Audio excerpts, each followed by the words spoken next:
So what do you think about the 76ers, and where do you see them going in the future? The 76ers are an interesting team to look at because there's been a lot of doubts about can their two best players, Joel Embiid and Ben Simmons, work together, and if which one prior to this season, if you had to get a rich which if you had to get rid of one, which would it be?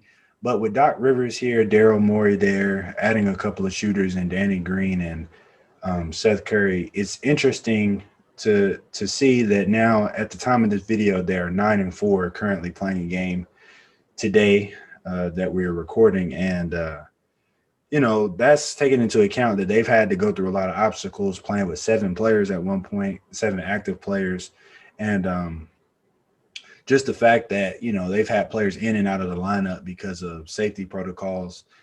Um, I will say that on defense, I think that they are reaching their potential for sure. Like their defense this year has been a lot more centered on protecting the paint and closing out to shooters living with three pointers. And I think that's worked in their favor since they acquired Dwight Howard, Danny Green.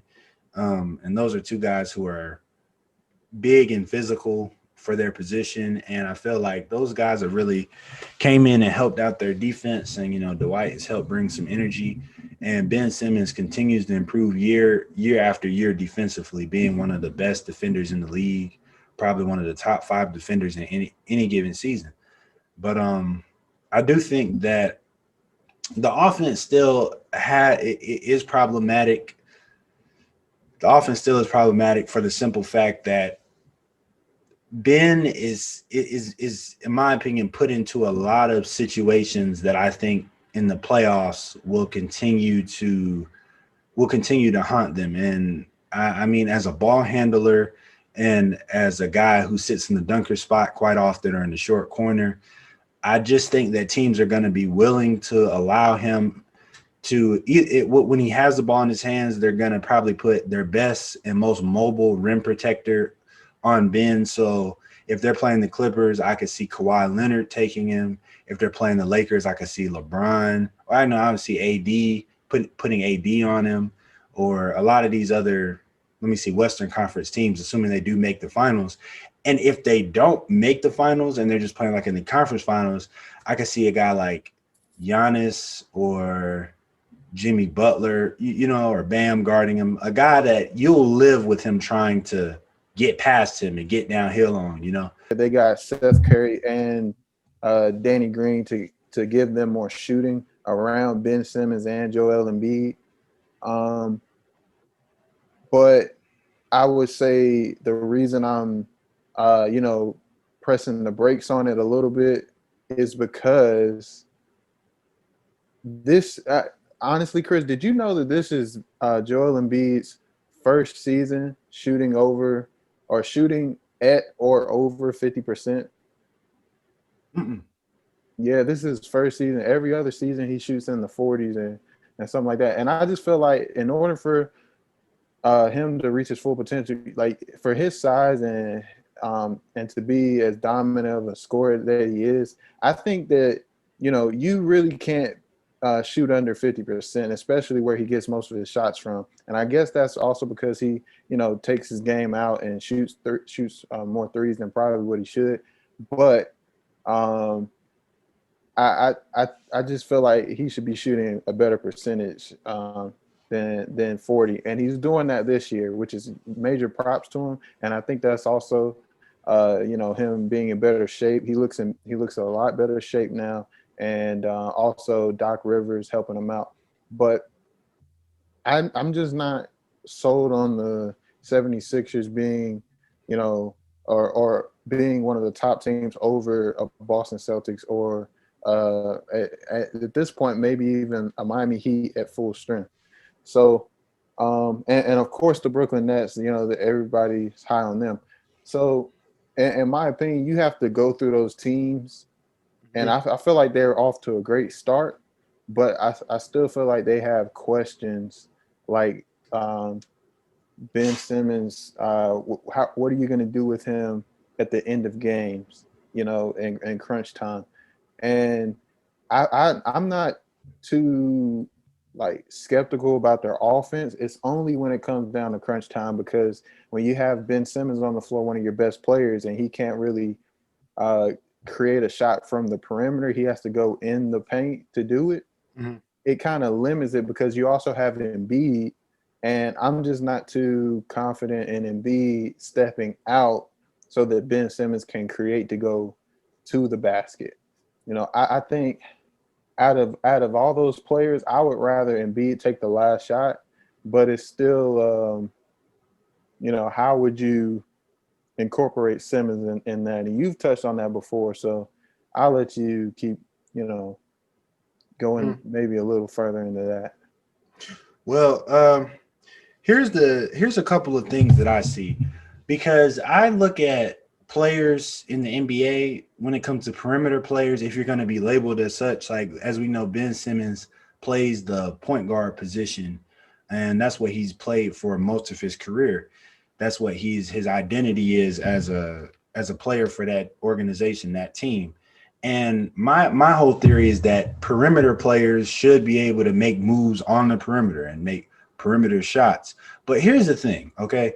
I don't ever think he's going to be just a nice dance on you type guy on the perimeter ever. I mean, because to me, that's developed when you're in grade school. You know, that mentality when you're playing, you just start out playing AAU, you know, you're in middle school having fun, step back threes, you know, just kind of letting stuff fly as a kid on the playground, developing a loose handle, a natural cadence to the way you dribble and handle the ball. And Ben Simmons is just too rigid, too stiff, too conservative. Sometimes looks like he thinks stuff out too much, because it's not as simple as, hey, give me the ball and get out the way.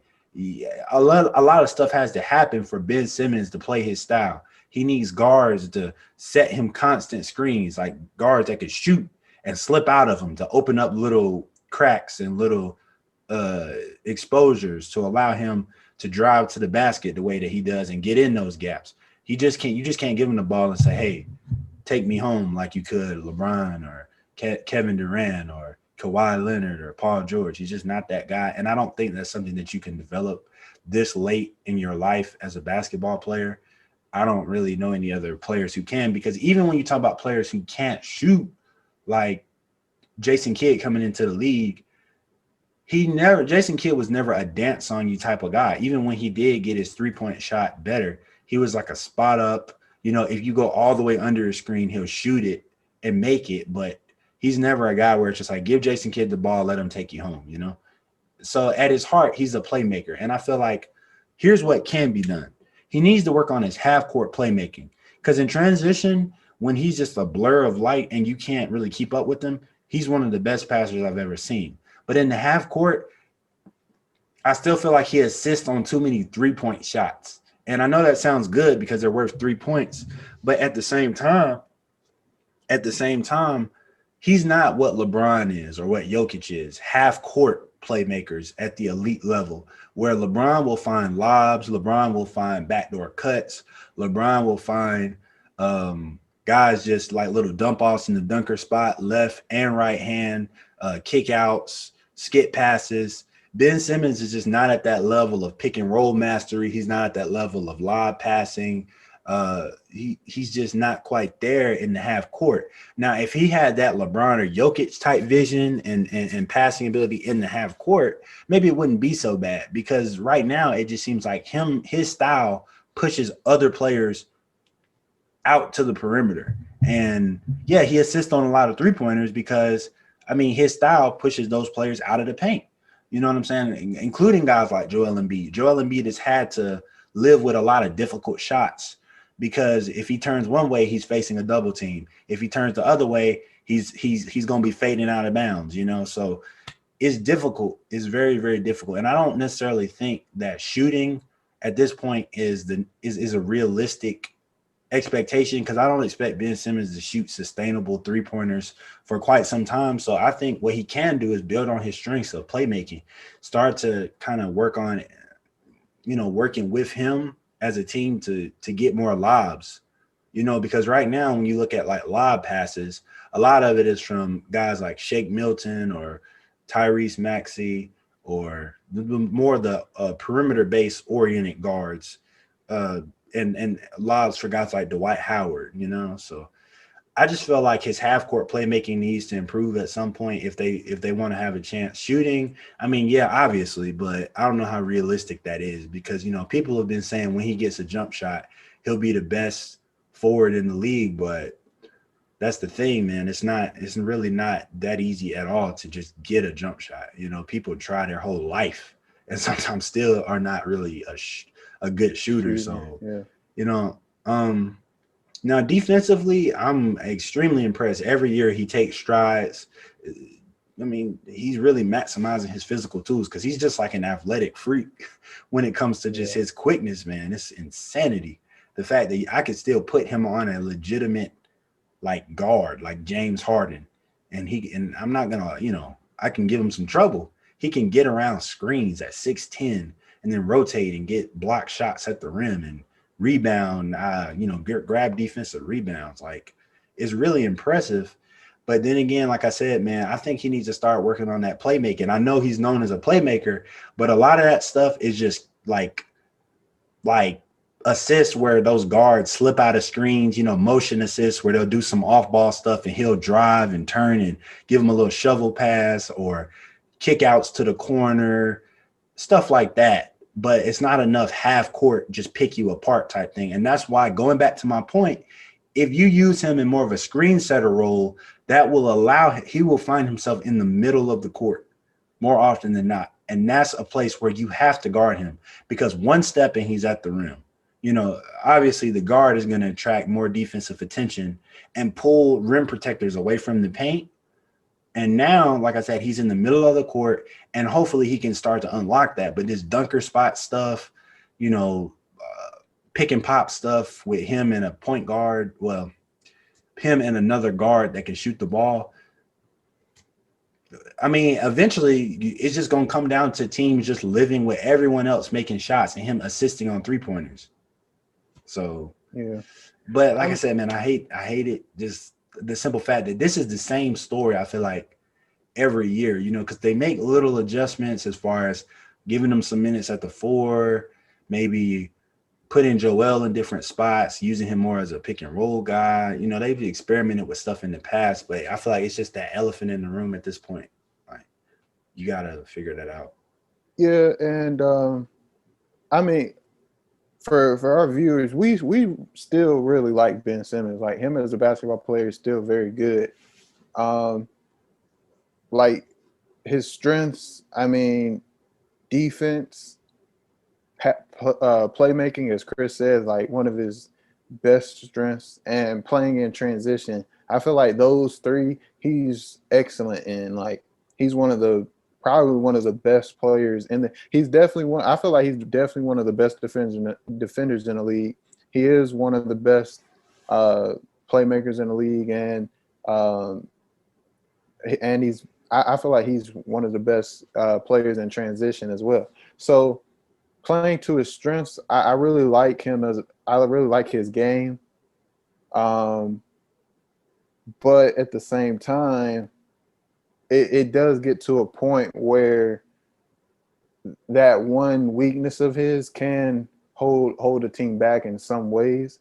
But I feel like the 76ers can still overcome that, Chris, because especially with Tyrese Maxey, I feel like Tyrese Maxey is kind of what they would have wanted from Markelle Fultz back when they drafted him, a guard that can really score and can also shoot, which also gives Ben Simmons that space. And then in crunch time, when you need a basket, you can give it to that person like Tyrese Maxey and let Ben Simmons play in the dunker spot and probably still let Joel Embiid maybe roll or maybe pop. I know that's still clogging the paint a lot, especially when you're talking about a last second shot. But for the most part, when you're talking about a last second shot, you're trying to create on the perimeter. So I'm not.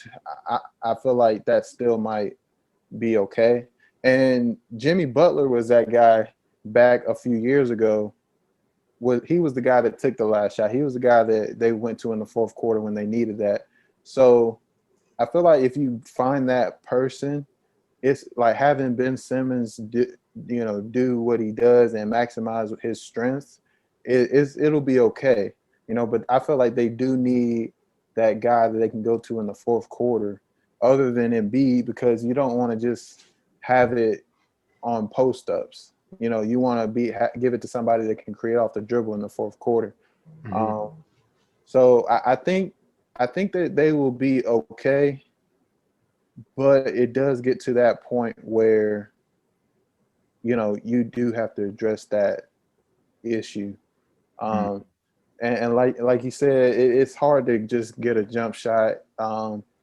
We see it with like you mentioned, people like that say that about Ben and Giannis. It's not like, yes, if they had a jump shot, of course they would probably be one of the most unguardable guys in the league. But at the same time, you still got to get that jump shot, and getting that jump shot is tough. It's not easy to do. Yeah. I feel like the ceiling for Ben on jump shots is kind of like maybe a Jason Kidd. I feel like those kind of numbers maybe, Mhm. but I still don't necessarily see him being able to do that. And like you mentioned, he's not just gonna create be like a shot creator necessarily. He's more of a downhill kind of guy. And not that doesn't mean he doesn't have any moves. He does, but he doesn't have like crazy shot creating ability. So Yeah. uh, I mean, but like I said, we think he's an excellent player. You know, so it's just kind of working around that. And if Doc Rivers and his staff can develop a system where they can maximize his strengths uh, as well as Embiid, and um, put the team together to where their weaknesses aren't going to come back to hurt them.